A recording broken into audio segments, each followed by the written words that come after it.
Hey guys, so we're going to continue our conversation about Christianity in Rome. Where we left off last week, we were talking about Jesus and the teachings that he was spreading to the Jews. That was very interesting to some of the poor people in the Roman Empire. And the threat that the Roman government felt caused them to crucify Jesus as kind of a traitor to their company, or that he was speaking blasphemy because he was speaking out against their religion. So now we pick up with his disciples and the fact that they are going to start spreading the teachings that Jesus had started. Here's a map that just kind of shows the spread of Christianity over the next 300 years from the time that Jesus died. If you take a look at the red arrows, that was one of the apostles named Paul.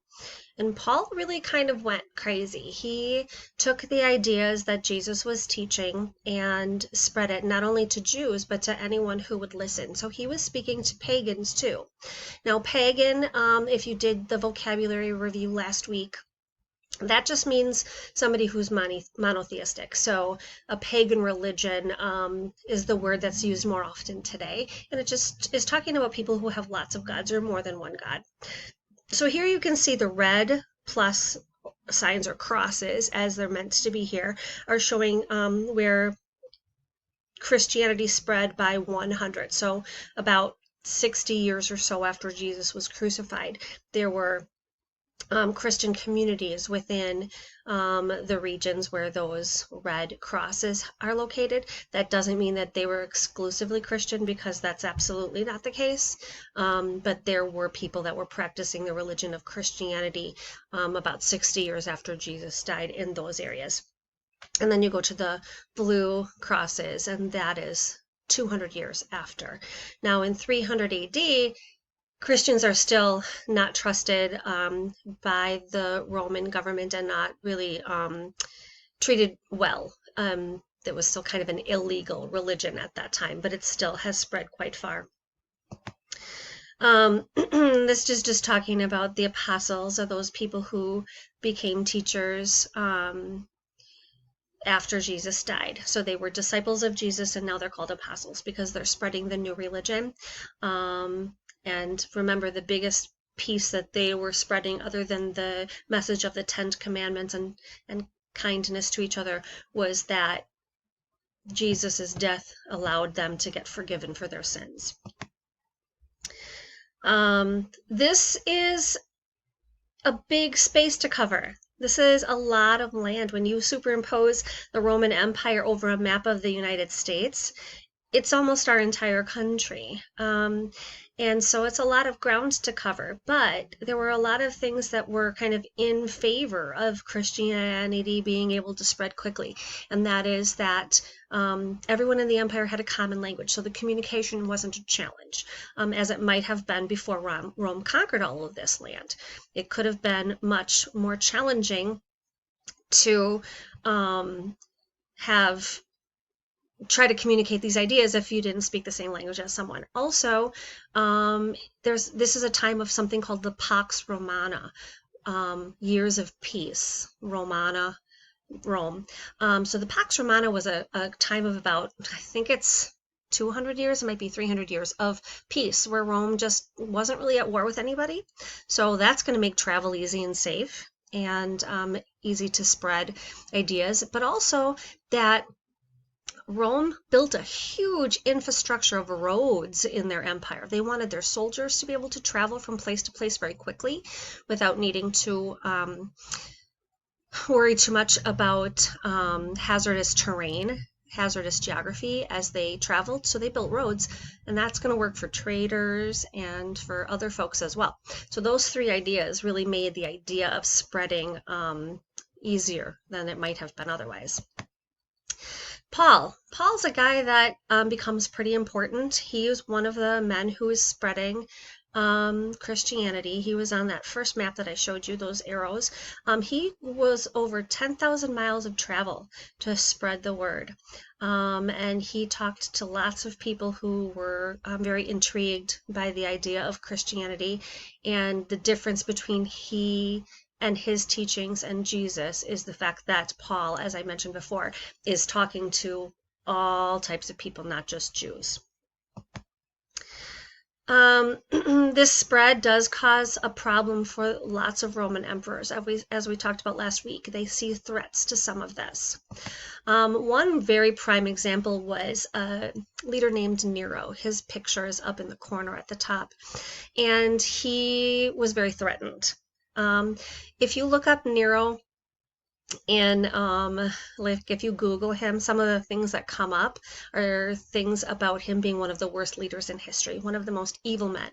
And some of that is probably bad leadership, true. Some of it is probably a legend, kind of like when we talk about Washington chopping down the cherry tree as a story to show how honest he was. There's a story about Nero that probably is made up that talks about how evil he was. So in 64 AD, Rome completely burned to the ground. And the fire was huge and could be seen for miles. And Nero was emperor at the time. And right after the fire, people started to accuse him of starting the fire. And they said that he relished in it, that he was happy that Rome fell to this fire. They even told the story that he played a fiddle while Rome burned. Well, number one, fiddles weren't invented yet. He did play a lyre, which is kind of like a little bit like a harp, but he was 30 miles away in his palace at the time. So the fact that he started it is probably pretty much legend, but it did tell a story of how terrible they thought he was. Well, to combat this story, he started to blame the Christians for the fire. And so one of the great persecutions throughout history, because it came and went. Sometimes people were out trying to find Christians and get rid of them, and sometimes they kind of left them alone. Well, one of the great times of persecution was right after this fire, and that is when it's pretty believed that Paul, the disciple, or the apostle Paul, ended up being beheaded as part of the punishment for that fire. There were lots of things that made people nervous about the Christians, the pagans nervous. One of them was that they made rumors that they were cannibals. And scientists can trace that back probably to the idea of communion. So if any of you have ever taken communion, you go up and you drink a little juice or a little wine, and that's supposed to be the blood of Jesus. And you take a little cracker or eat a piece of bread, and that's supposed to be the body of Jesus as a ritual. Well, that story doesn't translate well if you don't get the whole picture, and all you hear is blood and body. And people started to think that Christians were cannibals, which didn't make them very interesting to the people who thought that was not the way to go. But here's the thing. Throughout history, we've been taught that the Romans were persecuted and everybody was killed if they were found to be Christian, and that's just really not true. As a matter of fact, it was kind of a don't ask, don't tell sort of situation. And here's a piece of evidence that shows that. There was not a scientist, kind of a historian, a storyteller of the time. He just recorded things. He wrote things down. I guess he would be considered a reporter today because he just kept records of things that he witnessed. His name was Pliny the Younger. And he wrote a letter to the emperor and said that people had been coming up to him and like pointing out Christians. That guy, I saw him, he was practicing the Christian faith and things like that. And so he was asking the emperor what he should do. And they wrote back and said, don't search for them, but if they are caught, then we need to talk to them and find out if they will denounce their religion. And what that means is, are you going to follow our rules, and are you going to honor our gods too? And if they did denounce their religion and make a sacrifice to the Roman gods, they were good to go. They were released and fine. It was those that didn't that had a problem. Now, this document that you can see, which is clearly on papyrus, if you look at the bottom corner, this is something called a sacrifice. It was a document that someone had written that said, yep, I have made a sacrifice to the Roman gods. I am denouncing my religion. That doesn't mean that they actually had to. It just means that they had to say those words. So don't ask, don't tell was a lot of the beliefs for a good portion of Roman history, talking over the Christians.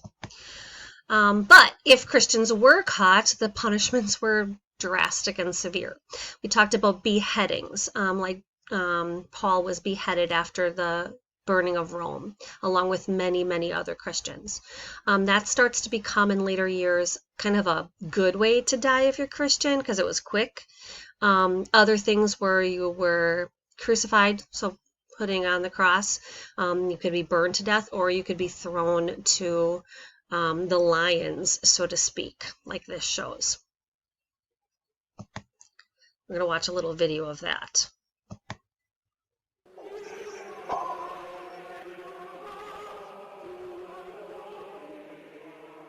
These dogs have a country even in death. The lions will sing louder, I think.